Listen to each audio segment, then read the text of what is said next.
श्री राम जय जय राम। श्री राम जय जय राम। श्री राम जय जय राम। श्री राम जय जय राम। श्री राम जय जय राम। श्री राम जय जय राम। श्री राम जय जय राम। श्री राम जय जय राम। श्री राम जय जय राम। श्री राम जय जय राम। मेरे कनक बिहारी सरकार, मेरे राम लला सरकार, माँ जगत जननी जगदम्बे के माँ जानकी, मेरे गोविंद भगवान राधा रानी सरकार, प्रसिद्ध बड़े हनुमान जी महाराज, परम पूज्य सदगुरुदेव जी महाराज, आप सभी की कृपा हम सभी के जीवन पर इसी प्रकार नित्य प्रति बनी रहे और कृपा बरसती रहे।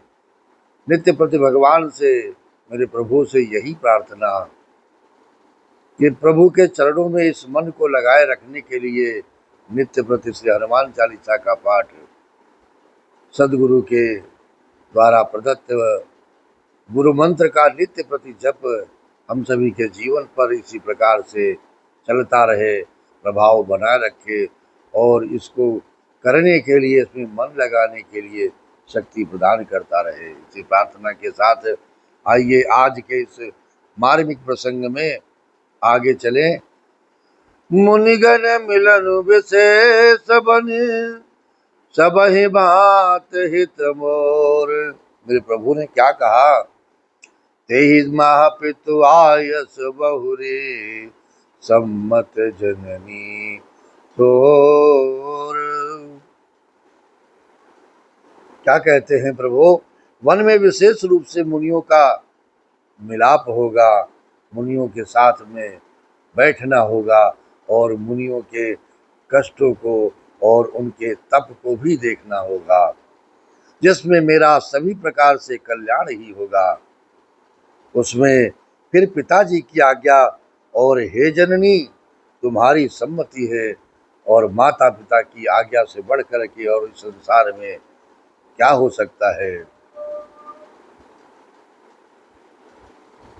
माता पिता की आज्ञा के लिए ही प्रभु ने कहा है, सुनो जननी सोई सुत बड़ भागी, जो पितु मातु बचन अनुरागी।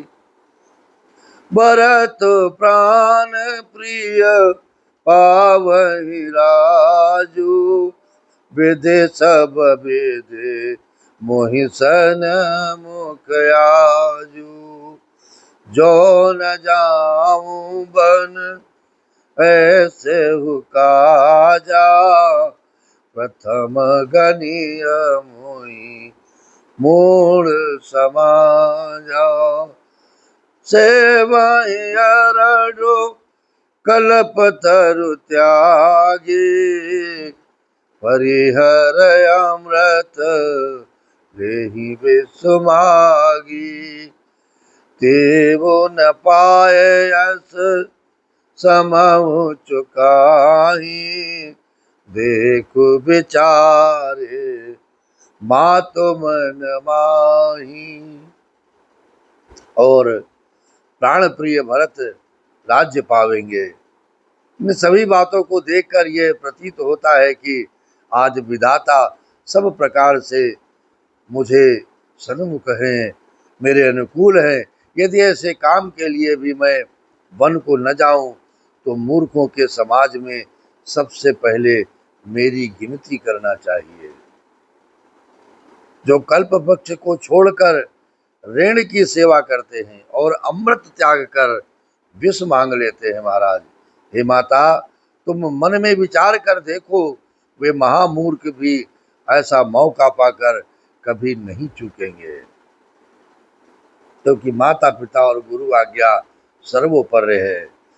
अम्ब एक दुख मोहि विषय की, निपट बेकल नर नायक देखी। थोरही बात पितहि दुख भारी, होति प्रतीत न मोहि महतारी। राम धीर गुण उदधि अगाधु, भा मोहिते कछु बड़ अपराधु। जाते मोहिना कहत कछु रावो, मोर सपत तोई कहु सत्य भावु। हे माता, मुझे एक ही दुख विशेष रूप से हो रहा है। वो महाराज को अत्यंत व्याकुल देखकर इस थोड़ी सी बात के लिए ही पिताजी को इतना भारी दुख हो। हे माता, मुझे इस बात पर विश्वास नहीं हो रहा है। कुछ न कुछ तो अलग है जो चल रहा है जीवन में, क्योंकि महाराज तो बड़े ही धीर और गुणों के अथाह समुद्र है। अवश्य ही मुझसे कोई बड़ा अपराध हो गया है, जिसके कारण महाराज मुझसे कुछ नहीं बताते हैं। तुम्हें मेरी सौगंध है माता, तुम सच सच कहो कि आखिर बात क्या है। सहज सरल रघुबर वचन, कुमत कुटिल करे जान। चलई जोक जल वक्र गते, यद्यपि सलेलो समान। रघुकुल में श्रेष्ठ रघुनाथ जी के स्वभाव से ही सीधे वचनों को दुर्बुद्धि कई कई टेढ़ाई करके जान रही है। जैसे यद्यपि जल समान ही होता है, परंतु जोक उसमें टेढ़ी चाल से ही चलती है। रहसि रानी राम रुख पाए, बोली कपट स्नेहु जनाई।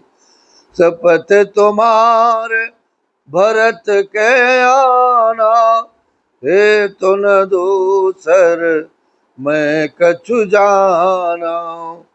तुम अपराध जोग नहीं ताता, जननी जनक बंधु सुख दाता। राम सत्य सब जो कछु कहु, तुम पितु मातु बचन रत आहु। तुम पितु मातु बचन रत आहु।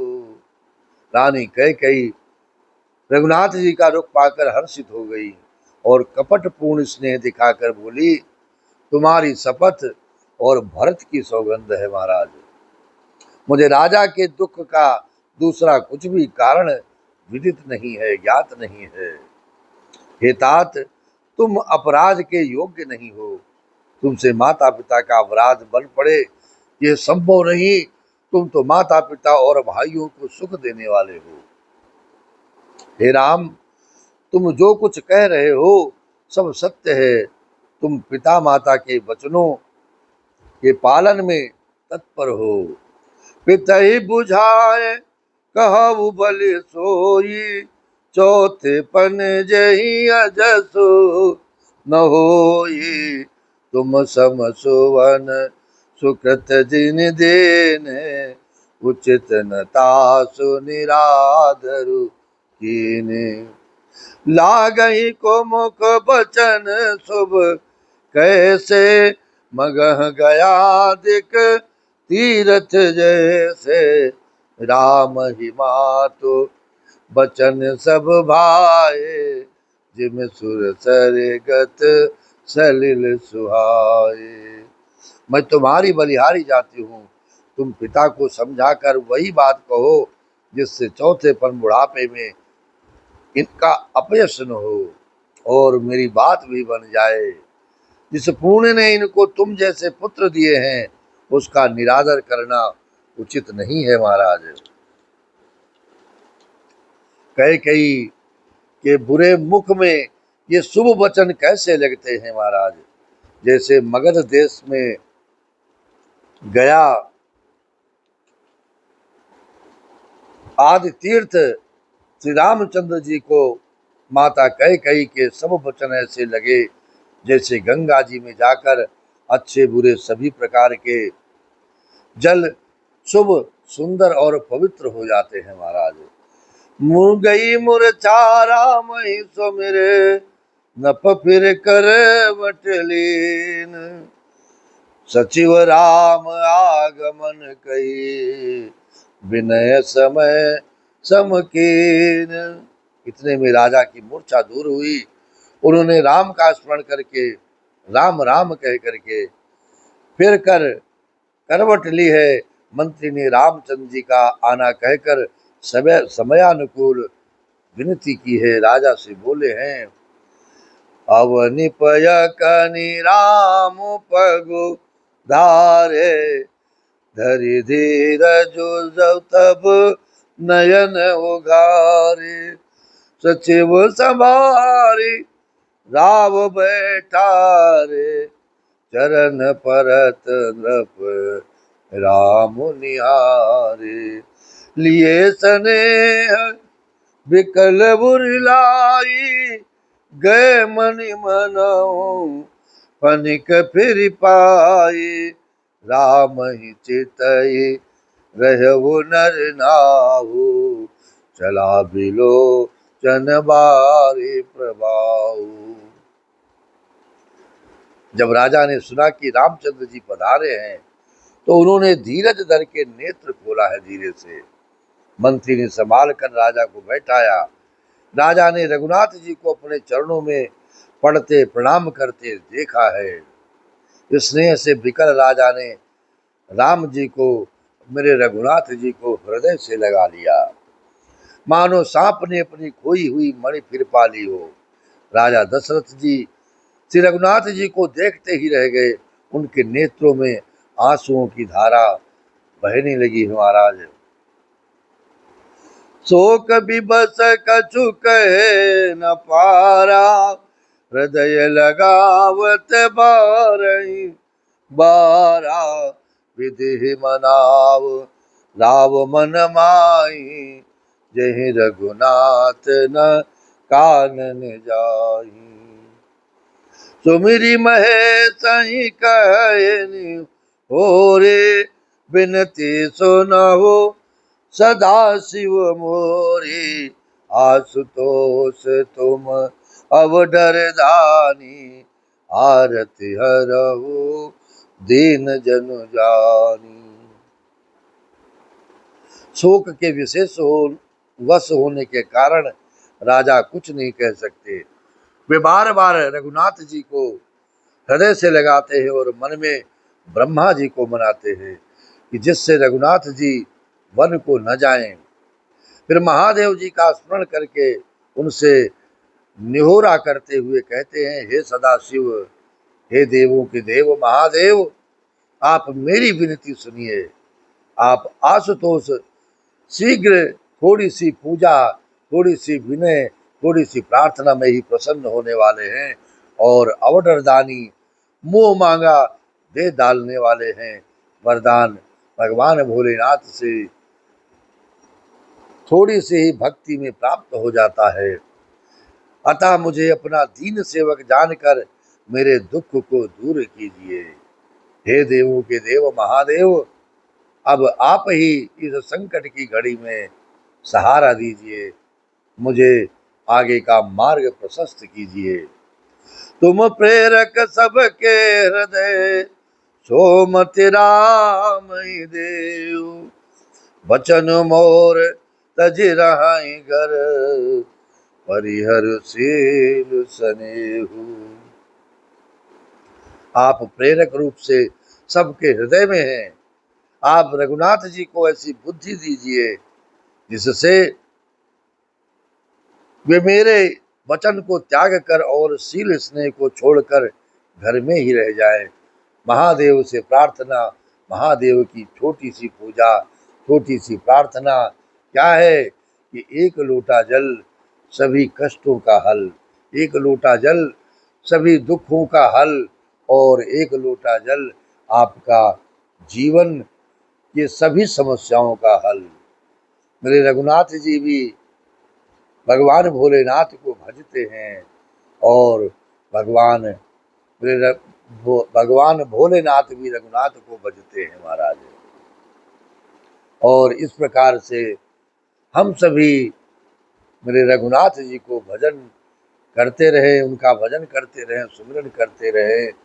श्री राम जय राम, जय जय राम, श्री राम जय राम, जय जय राम, श्री राम जय राम, जय जय राम, श्री राम जय राम, जय जय राम, श्री राम जय राम, जय जय राम। छोटा सा प्रसंग है, लेकिन इस जीवन में कितना बड़ा उद्देश्य और कितनी बड़ी शांति प्रदान कर देता है। ये इतने बड़े चक्रवर्ती सम्राट राजा दशरथ भी भगवान भोलेनाथ से ही प्रार्थना कर रहे हैं महाराज।